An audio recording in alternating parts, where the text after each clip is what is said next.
కూటమి సర్కార్ బడుగు బలహీన వర్గాలకు చేస్తున్న కార్యక్రమాలే అంబేద్కర్కు నిజమైన నివాళి అని విప్ రాయదుర్గం ఎమ్మెల్యే కాల్వ శ్రీనివాసులు అన్నారు. అంబేద్కర్ వర్ధంతిని రాయదుర్గంలో పెద్ద ఎత్తున నిర్వహించారు. సేవా కార్యక్రమాలు చేపట్టారు. ఎస్సీ, ఎస్టీ, బీసీ, మైనార్టీలకు రాజ్యాధికారం కల్పించడానికి సీఎం చంద్రబాబు నాయకత్వంలోని కూటమి సర్కార్ పనిచేస్తుందన్నారు శ్రీనివాసులు.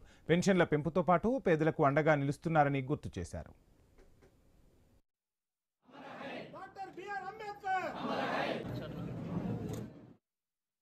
బాబాసాహెబ్ అంబేద్కర్ గారి వర్ధంతి సందర్భంగా ఆయనకు రాయదుర్గం నియోజకవర్గ తెలుగుదేశం పార్టీ పక్షాన ఘనంగా నివాళులు అర్పించడంతో పాటు అంబేద్కర్ గారి జీవితం, ఆయన బోధనలు, భారతదేశానికి ఆయన నేతృత్వంలో ఇచ్చిన రాజ్యాంగం, వీటన్నిటిని స్మరించుకోవడం మనందరి ధర్మం.